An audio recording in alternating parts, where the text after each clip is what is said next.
Hebrew పత్రిక 12వ అధ్యాయములో 2వ వచనాన్ని చదువుదామా? ఉన్నందున మనము కూడా, బాగా వినండి, ప్రతి భారమును సులువుగా చిక్కులు పెట్టు పాపమును విడిచి విశ్వాసమును దాన్ని కొనసాగించేవాడైనా యేసు వైపు ఓపికతో పరిగెత్తాలి. స్తోత్ర. బహుమానం ఈ ప్రభువా, నువ్వు బహుమానం ఇస్తేనే నేను నిన్ను విడిచిపెడతా. యాకోబు అడిగాడు. మన పరుగు భక్తిలో ఎలాంటిదిగా ఉండాలంటే ఓపికతో పరిగెత్తాలి. చెప్పండి, ఎలాంటిదిగా ఉండాలి? అందరూ మాట్లాడండి. ఓపికతో. చాలామందికి ఓపిక ఉండదు, ఓర్పు ఉండదు. వండేదాకా ఉన్నామంట, వడ్డిచ్చేదాకా ఆగలేదంట. బియ్యం కడిగి పోయి ఎలిగిచ్చి, ఆ రోజుల్లో కట్టెల పొలాలు కదా, ఎలిగిచ్చి అది పొంగొచ్చి దాన్ని వంచి దాన్ని తీసుకొని వెళ్ళి ఆడబెట్టి ఇప్పుడు దాకా ఓపికతో ఉందంట. వడ్డీయటం ఏమైందంటే కొద్దిగా ఆలస్యమైందంట. వడ్డీయటం ఆలస్యమైందని తుర్రుమని వెళ్ళిపోయిందంట. అంటే ఇప్పుడు ఏం పోగొట్టుకుంది చెప్పండి? ఆ వంట వండి వడ్డీయాలనుకున్న ఆమెకి పోయిందా?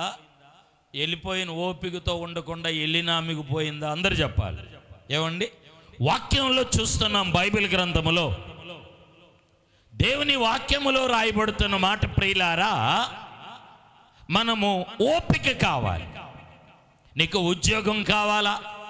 వ్యాపారం దీవించబడాలా? నీ భర్త మారాలా? నీ పిల్లలు, ప్రియులారా, నీ మాట వినటం లేదా? ఓర్చుకో, ఓపికతో ఉండు, ఓపికతో ఉండు, ఓర్చుకొని ఉండు. ఓపికతో ఓర్చుకుంటేనంట వెనకటికి పెద్దలు అనేవాళ్ళు,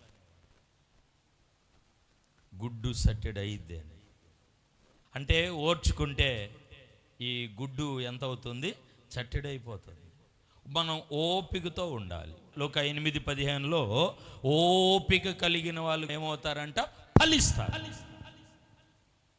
నువ్వు ఫలియలేదు, నీలో అభివృద్ధి లేదు, నీలో ఆశీర్వాదము లేదు, నువ్వు అలాగేనే ఉన్నావు, రేకులింట్లోనే ఉన్నావు, ఆ జీతంలోనే ఉన్నావు, ఆ కుటుంబములో ఆ శోధంలోనే ఉన్నావు, ఆ సమస్యలోనే ఉన్నావు.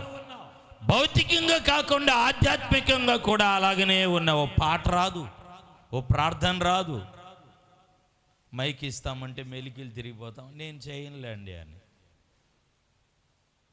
అదే కుళాయి దగ్గరికి వెళ్ళి మాట్లాడే ముందు ఆమెను పెట్టండి అయ్యా, మన లైన్కి ఆమె అయితే పట్టించిద్ది నీళ్ళు. వాక్యంలో ఓర్చుకుంటే, ఓపికతో ఉంటే మనం ఫలిస్తాం. ఈరోజు నీ జీవితంలో ఫలింపలేకపోవటానికి కారణం ఏంటంటే ఓపిక లేదు. బైబిల్లో మనం చూస్తున్నాం, బైబిల్లో ఏబును గూర్చి యాకోబు గారు రాసి, సహించిన వారిలో, ఓర్చుకున్న వారిలో మీరు ఏబు యొక్క సహనమును గూర్చి వింటిరి కదా. కొంతమంది సహించరు, ఓర్చుకోరు. ఒక మాట అంటే ఒళ్ళంతా చిల్లులు పడినట్లుగా, ఒళ్ళంతా చిల్లులు పడినట్టే, ఓర్చుకోరు. భక్తి విధానములో రెండవది, మన పరుగు ఎలా ఉండాలి? ఒకటి, బహుమానం కొరకు పరిగెత్తాలి. ఏదో బహుమానం దేవుడు ఈ వారం మీకు సిద్ధపరచబోతున్నాడు. స్తోత్రం చెల్లిద్దా. పక్కన వాళ్ళకి చేయించి సంతోషంగా చెప్పండి, దేవుడు మీకు బహుమానం సిద్ధపరిచి ఉన్నాడు. పక్కగా చక్కగా చెప్పండి, మీ ఇల్లు బహుమానం చేరుతుంది. స్తోత్రం, హల్లెలూయా. రెండవది, ఓపికగా ఉండండి, మీరు ఫలిస్తారు. ఏదో ఒక మంచి వార్త ఈ వారం మీరు వింటారు, ఈ నెల మీరు వినబోతున్నారు. ఒక మంచి మాట, మంచి వార్త, ఒక మంచి ఆశీర్వదింపబడిన మాట, వాక్కు, వాగ్దానం మీరు విందురుగాక. బైబిల్లో మనం చూస్తున్నాం. మనం ఓపికతో ఉంటే ఫలిస్తాం. ప్రార్థన చేసుకుందాం. పరిశుద్ధుడా, మీకు వందనాలు. ఉదయకాలం ప్రభువా, మా పరుగు ఎలాగున్నదో, మేము ఎలాగో కొనసాగాలో ఈరోజు చక్కగా వర్తమానములో నుంచి మాతో మాట్లాడినందుకు స్తోత్రాలు ప్రభు. మీకు వందనాలు. పౌలు పరుగు విశ్వాసముతోను బహుమానం కొరకు ప్రభువా ఓపికతో మంచి పరుగు బాగుగా పరిగెత్తుతూ ఉన్నాడు.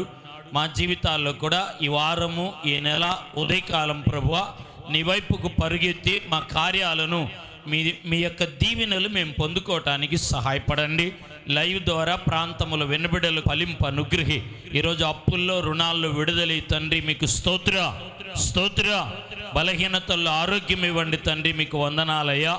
ఎవరు ఉద్యోగాల కొరకు వ్యాపారాల కొరకు ఎదురు చూస్తున్నారు, ఉదయకాలపు వాగ్దాన సందేశం యొక్క నా తండ్రి మీరు దీవెనకరంగా మేలుకరంగా మలచి దీవెనకరంగా జరిగిమని యేసు నామమున ప్రార్థించి అడిగి పొంది నాము తండ్రి, ఆమేన్.